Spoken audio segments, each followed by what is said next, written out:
معزز سامعین، خواتین و حضرات، سلام مسنون۔ آج 17 اکتوبر سر سید احمد خان کا یوم پیدائش ہے۔ یادگار سیریز کے تحت انہیں خراج تحسین پیش کرنے کی سعادت حاصل کر رہا ہوں، سماعت فرمائیں۔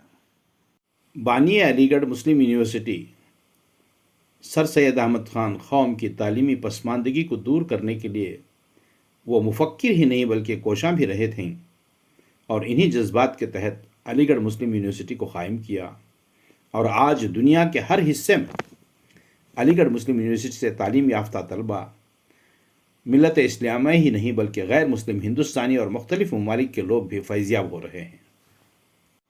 محسن ملت ڈاکٹر سر سید احمد خان 17 اکتوبر 1817 کو دہلی میں پیدا ہوئے۔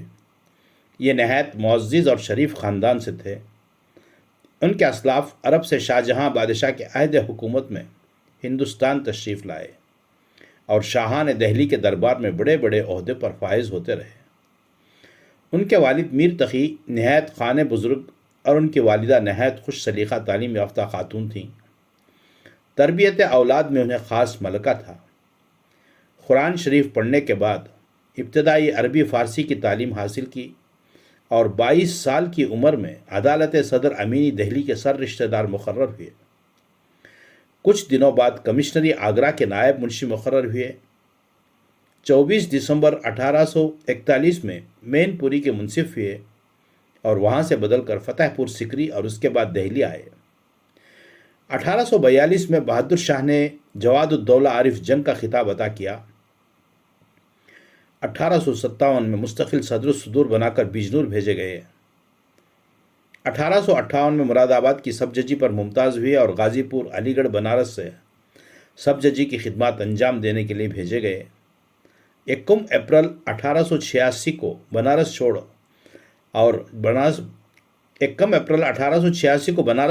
اور ولایت کا سفر اختیار کیا۔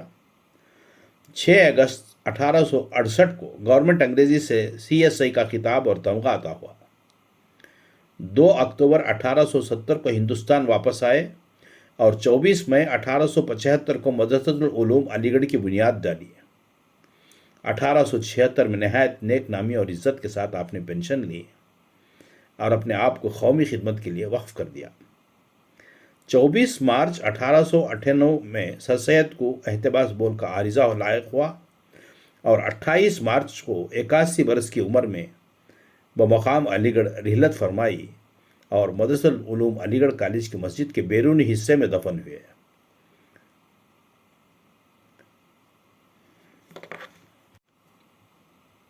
سر سید کی متعدد تصانیف ہیں جن کا موضوع تواریخ، دینیات اور اخلاقیات وغیرہ ہیں۔ ان میں چند آثار و سنادید: جلاء القلوب، تحفہ حسن، فوائد الافکار، قول متین، کلمۃ الحق، راہ سنت وغیرہ ہیں۔ قرآن مجید کی تفسیر بھی کی جو صرف نصف ہو سکی۔ اس کے علاوہ انہوں نے بہت سے علمی اور فلسفیانہ مضامین رسالہ تہذیب الاخلاق کے لیے لکھے تھے۔ سر سید ایک بہت بڑی شخصیت کے مالک تھے۔ وہ ایک زبردست مصنف، بلند خیال مفکر، جلیل القدر مصلح اور ہوشیار مدبر تھے۔ ان میں ایک ایسی کشش تھی جو دوسروں کو اپنا ہم خیال بنا لیتی تھی۔ یہی وجہ ہے کہ ان کے رفقائے کار میں نواب محسن الملک، نواب وقار الملک، نواب اعظم یار جنگ، شمس العلماء مولانا حالی، شمس العلماء مولانا شبلی، شمس العلماء ڈاکٹر نذیر احمد اور مولوی ذکاء اللہ جیسی قابل قدر ہستیاں شامل تھیں۔ غرض کہ سر سید کو ایک نظام شمسی تسلیم کیا جا سکتا ہے جس کے گرد یہ ستارے حلقہ بنائے ہوئے تھے، حالانکہ ان میں سے ہر فرد بذات خود ایک الگ نظام شمسی کا مالک تھا۔ سر سید کے مضامین میں کسی قسم کی الفاظ اور عبارت آرائی نہیں۔ انہوں نے خاص طور پر اس طرز تحریر کو ختم کرنے کی کوشش کی جو فارسی نصاروں کی تقلید میں اختیار کیا گیا تھا۔ وہ تصنع اور بناوٹ کو تحریر میں دخل نہیں دیتے تھے اور بعض جگہ تو قواعد زبان اور اصول انشاء پردازی سے بھی بے پرواہ ہو جاتے تھے۔ ان کے طرز تحریر میں صفائی اور سادگی کے ساتھ ایک خاص قسم کا زور ہے یہ زور بیان دراصل اس مقصد کا ممنون احسان ہے جس کا پرچار سر سید زندگی بھر کرتے رہے۔ وہ آزادی رائے اور حریت فکر کے زبردست علمبردار تھے۔ قومیت کا جذبہ ان کی رگ رگ میں جاری و ساری تھا۔ 1857 میں غدر کے وقت جب ہر مسلمان کو نفرت اور شک و شبہ کی نگاہ سے دیکھا جاتا تھا، مسلمانوں پر ترقی کے تمام دروازے بند کر دیے گئے، مسلمان نوابوں اور زمینداروں کو دانے دانے کے لیے محتاج کر دیا گیا تھا، علماء اکرام کی لاشیں ہر پیڑ سے لٹکتی نظر آتی تھیں، دہلی کی جامعہ مسجد اور فتح پور مسجد کو استبل بنا دیا گیا تھا، مسلمانوں کی زمینیں اور جائیدادیں ضبط کر لی گئی تھیں، مغل شہزادوں کے سر قلم کر کے دہلی گیٹ کے سامنے خونی دروازے پر لٹکا دیے گئے تھے، مسلمانوں کی تہذیب، زبان اور روایت اور تمدن کو ختم کرنے کے لیے ہر ہتھ کنڈا اپنایا جا رہا تھا۔ ایسے وقت سر سید احمد خان نام کا دہلی کا ایک عالم سامنے آیا اور اس نے وہ بات کہی جو کسی کے لیے قابل قبول نہ تھی۔ اس نے اپنے قاتلوں سے دوستی کی بات کہی، اس نے انگریزی زبان اور ان کی علم اپنانے کی بات کہی۔ مخالفت ہوئی، سر سید کو ملحد، کافر، اسلام دشمن، انگریزوں کا ایجنٹ، نیچری، نہ جانے کیا کیا کہا گیا۔ اس وقت کے بعض علماء اور اکابرین نے کتابیں لکھ ڈالی، ان کے گلے میں جوتوں کے ہار ڈالے گئے، مگر یہ شخص ٹس سے مس نہ ہوا، اپنی دھن میں لگا رہا، مسلمانوں کو جہالت اور پچھڑے پن کے اندھیرے غار سے نکال کر علم کی روشنی میں کھڑا کرنے کے لیے جد و جہد کرتا رہا۔ نتیجہ یہ ہوا کہ ایک ہاتھ میں قرآن اور دوسرے میں سائنس لیے مسلمانوں کی ایک ایسی نسل تیار ہوئی کہ جس نے ہر میدان میں ہندوستانی مسلمانوں کو ہی نہیں، پورے ہندوستان کو قیادت فراہم کی، انگریزوں کو مسلمانوں کی حیثیت کو تسلیم کرنے کے لیے مجبور کر دیا۔ ایک ایسی نسل جس نے تعلیم کی تلوار سے جہاد کیا اور دشمن کو بھی اپنے علم و ہنر کے سامنے سر نگو ہونے پر مجبور کر دیا۔ ایک مسلم یونیورسٹی ہی نہیں قائم ہوئی، پورے ملک میں اسکولوں اور کالجوں کا جال بچھ گیا۔ مسلم صاحب حیثیت افراد نے اپنی تمام دولت، زمینیں اور صلاحیتیں مسلمانوں کے لیے تعلیمی ادارے قائم کرنے کے لیے وقف کر دیں۔ آج پھر مسلمان دنیا میں ذلیل و خوار ہوئے۔ پوری دنیا مسلمانوں کو حقارت اور نفرت کی نگاہ سے دیکھ رہی ہے۔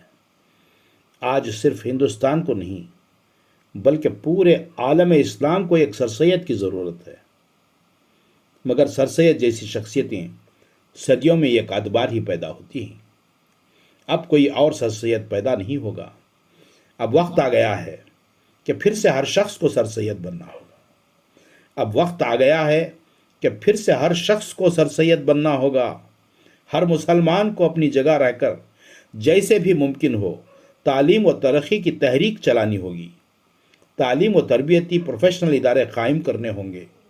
قائم شدہ اداروں کو بہتر سے بہتر بنانا ہوگا۔ اقلیتی اسکولوں کے رزلٹ بہتر بنانے ہوں گے۔ وہاں پڑھنے والے طلباء کو صفِ اول میں لانا ہوگا۔ جو ادارے قائم نہیں کر سکتے وہ اپنے علاقے، محلے کے، گاؤں کے بچوں کو وقت دیں تاکہ وہ بچے بجائے وقت ضائع کرنے کے تعلیم پر توجہ دے سکیں۔ ہم میں سے ہر ماں باپ کو اپنے بچوں کی تعلیم پر توجہ دینی ہوگی۔ دینی تعلیم کے ساتھ انہیں انگریزی، ہندی، اردو، سائنس، کمپیوٹر، غرض ہر سبجیکٹ میں آگے لانا ہوگا۔ یہ صرف ہمارا فرض نہیں ہے بلکہ ہماری دینی ذمہ داری بھی ہے، کیونکہ دین اسلام میں علم کو تمام مرد عورتوں پر فرض کیا گیا ہے۔ ہمارے پیغمبر رسول خدا صلی اللہ علیہ وسلم نے حکم دیا تھا کہ علم حاصل کرنے کے لیے چین تک جانا پڑے تو بھی جاؤ، لیکن دنیا میں جہاں سے بھی علم حاصل ہو اسے ہر قیمت پر حاصل کرو، دوسروں تک پہنچاؤ۔ اسلام کا سورج طلوع ہونے کے بعد مسلمانوں نے اپنے پیغمبر صلی اللہ علیہ وسلم کے اس حکم پر عمل کیا اور پوری دنیا پر اپنی عقل و فہم و حکمت سے چھا گئے۔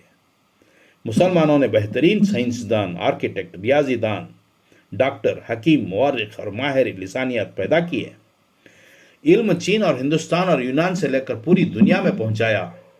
ایک وقت تھا جب یورپ کے عیسائی علم حاصل کرنے مصر، اسپین اور مراکش آیا کرتے تھے۔ ایک وقت تھا جب ہر نئی ایجاد مسلم سائنسدانوں کی دین ہوتی تھی۔ یہی وقت تھا جب مسلمانوں نے پوری دنیا کو متحد کر لیا تھا، تلوار کے زور سے نہیں، علم کی طاقت سے، ظلم و جبر سے نہیں، حکمت و اخلاق سے۔ علم والے کا کردار ایسا ہوتا ہے کہ اس کے سامنے بڑے بڑے مخالف سرنگوں ہو جاتے ہیں۔ مسلم حکمرانوں کی عیاشیوں، ریشہ دوانیوں، مظالم اور سفاکیوں کے نتیجے میں اسلام اور مسلمانوں کا زوال شروع ہوا، جو پچھلے 3-4 صدیوں سے جاری ہے، مگر یہ زوال اب بھی اپنی آخری تہ تک پہنچ گیا ہے۔ اب اس زوال سے چھٹکارا پانے اور ایک نئی دنیا بنانے کا وقت آ گیا ہے۔ آج دوبارہ سر سید کے نظریات کو زندہ کرنے کی ضرورت ہے، گھر گھر پہنچانے کی ضرورت ہے، اپنے دل و دماغ میں اتارنے کی ضرورت ہے۔ سر سید نہ اسلام دشمن تھے نہ ہندو مخالف۔ سر سید نہ انگریز کے غلام تھے نہ جدیدیت کے حامی۔ سر سید صرف ایسے ہندوستان کی تعمیر کرنا چاہتے تھے جس میں سب کو ان کا برابر کا حق ملے۔ آج جب ہم محسن ملت سر سید احمد خان کا یوم پیدائش کے دن ہمیں حلف لینا ہوگا کہ ہم سر سید کی تعلیمی تحریک کو ایک بار پھر زندہ کریں گے۔ بھوکے رہیں گے مگر اپنے بچوں کو تعلیم دلائیں گے۔ بھوکے رہیں گے مگر اپنے بچوں کو تعلیم دلائیں گے، اپنے علاقے کے اسکولوں کی بہتری پر توجہ دیں گے۔ خصوصاً مسلم اسکولوں اور کالجوں کے اساتذہ بھی اس تحریک کی علمبردار بن کر اپنے بچوں کو ایک مشن کے طور پر، ایک مبلغ کے طور پر دن رات محنت کر کے بہترین نوجوان بنانے کی کوشش کریں گے۔ آج سر سید کی تحریک کو دوبارہ زندہ کرنے کی ضرورت ہے۔ سر سید کی تحریک میں بھی مسلمانوں کی کامیابی و کامرانی کی جادوئی حکمت پوشیدہ ہے۔ علم علم علم اور صرف علم، دین و دنیا کا یہی واحد کامیابی کا راستہ ہے، اسے اپنانے کی ضرورت ہے۔ سر سید نے فرمایا تھا، علم کے خزانوں پر قبضہ کر لو، علم کے خزانوں پر قبضہ کر لو۔ ترقی کی یہی جڑ ہے کہ علم کے خزانوں کو قابو میں کر لو۔ اپنی خامیوں کا احساس پیدا کرو۔ دنیا میں کسی قوم کی ترقی کی 2 ہی نشانیاں ہیں، ایک یہ کہ وہ سمجھنے لگے کہ ذلت و خرابی میں ہم مبتلا ہیں، دوسرا یہ کہ وہ اس ذلت سے نکلنے کی کوشش شروع کر دے۔ سر سید احمد خان نے فرمایا تھا کہ عزت شخصی چیز نہیں بلکہ قومی چیز ہے۔ عزت فردن نہیں ہے بلکہ اس قوم کی جس کا وہ فرد ہے عزت حاصل ہوتی ہے۔ جو لوگ اپنی عزت چاہتے ہیں ان کا فرض ہے کہ اس قوم کی عزت کی کوشش کریں جس سے ان کا تعلق ہے۔ جب قوم ذلت سے نکل جائے گی تو پھر اس میں کوئی ایک شخص بھی عزت حاصل کرے گا تو پوری قوم کی عزت ہوگی۔ سر سید احمد خان کی اس بات کو گرہ سے باندھ لینے کی ضرورت ہے۔ جب تک آپ کی قوم کی عزت نہیں ہوگی، آپ انفرادی طور پر کتنے ہی سرخرو کیوں نہ ہو جائیں، دنیا آپ کو اور آپ کے بچوں کو حقارت کی نظر سے ہی دیکھے گی، حقارت کی نگاہ سے ہی دیکھے گی۔ اگر قوم باعزت ہو گئی، باعث عزت ہو گئی، تو آپ کی قوم کا ادنا سا فرد بھی باعزت ہو جائے گا۔ دنیا میں ہر جگہ آپ کا احترام ہوگا، یہ دنیا آپ پر اعتبار کرے گی، آپ کو سر آنکھوں پر بٹھائے گی۔ اپنے آپ کو اس لائق تو بنائیے، اپنے ساتھ اپنی قوم کی ترقی کی بھی جد و جہد کیجیے، انشاءاللہ دنیا آپ کے قدم چومے گی۔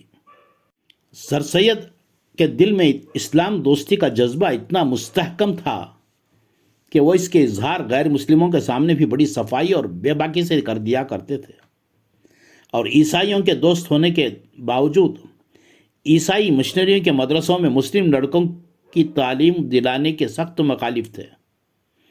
وہ جب کبھی مشن اسکول کے کسی مسلم طالب علم سے ملتے تو اس کے سامنے اسلام کی خوبیاں اس طرح واضح کرتے کہ اس کے دل پر اسلام کی برتری عظمت کا نقشہ بیٹھ جاتا۔ مشن اسکول لدھیانہ کے ایک جلسے کی نسبت لکھا ہے کہ وہاں کے ایک لڑکے نے سر سید کی تعریف میں تقریر کی، سر سید کی تعریف میں تقریر کی۔ اس کے جواب میں جو زرین الفاظ سر سید کی حق پرست زبان سے نکلے وہ ہر مسلم درسگاہ کے دروازے پر جلی حروف میں لکھ دیے جانے کے قابل ہیں۔ انہوں نے فرمایا، یاد رکھو کہ اسلام جس پر تم کو جینا ہے اور جس پر تم کو مرنا ہے، اس کو قائم رکھنے سے ہماری قوم قوم ہے۔ یاد رکھو کہ اسلام جس پر تم کو جینا ہے اور جس پر تم کو مرنا ہے، اس کو قائم رکھنے سے ہماری قوم قوم ہے۔ اے عزیز بچے، اگر کوئی آسمان کا ستارہ ہو جائے، مسلمان نہ رہے، تو ہم کو کیا، وہ تو ہماری قوم میں نہ رہا۔ اسی اسلام دوستی کا یہ اثر تھا کہ اسلام کی حقیقت اور حکمت بالغہ کو آشکارا کرنے کے لیے سر سید نے ہر طرح کی کوششیں کی۔ جہالت کے اندھیروں سے ہمیں جس نے نکالا تھا، وہ سر سید سراپا روشنی تھا، ایک اجالا تھا۔ جہالت کے اندھیروں سے ہمیں جس نے نکالا تھا، وہ سر سید سراپا روشنی تھا، ایک اجالا تھا۔ اسی کی کوششوں سے علم کی دولت ملی ہم کو، بہر صورت جہان فکر میں عزت ملی ہم کو۔ پری سائنس کی اتری ہمارے گھر کے آنگن میں، ریاضی چاند بن کر آ گئی ملت کے دامن میں۔ ترقی کی جو ضامن تھی وہ انگریزی قریب آئی، نئے افکار کی ایک برق سی ذہنوں میں لہرائی۔ وہ اپنے وقت کا ایک فرد کامل برق اکمل تھا کہ ہم میں سے ہر ایک اعلیٰ سے اعلیٰ اس سے اسفل تھا۔ خیرت مندوں کی صف میں سب موقر تھے، وہ اکمل تھا۔ غرض اسلامیوں کی فوج کا لیڈر تھا، جنرل تھا۔ ترستا ہے جہان علم و حکمت اپنی رفت کو، ضرورت ہے ابھی ایک اور سر سید کی ملت کو، ضرورت ہے ابھی ایک اور سر سید کی ملت کو۔ مجھے فخر ہے کہ ریاست کرناٹک کے بیدر شہر سے ایک ایسی شخصیت ابھری ہے، عبد القدیر صاحب، جو آج کل جنوبی ہند کے سر سید سے جانی جاتی ہے۔ وہ اپنی کوشش و کاوش سے سر سید کی تحریک کو زندہ کر کے اپنی شاہین اداروں سے صرف کرناٹک میں ہی نہیں بلکہ سارے ملک میں تعلیمی جال بچھانے کی فکر میں لگے ہوئے ہیں۔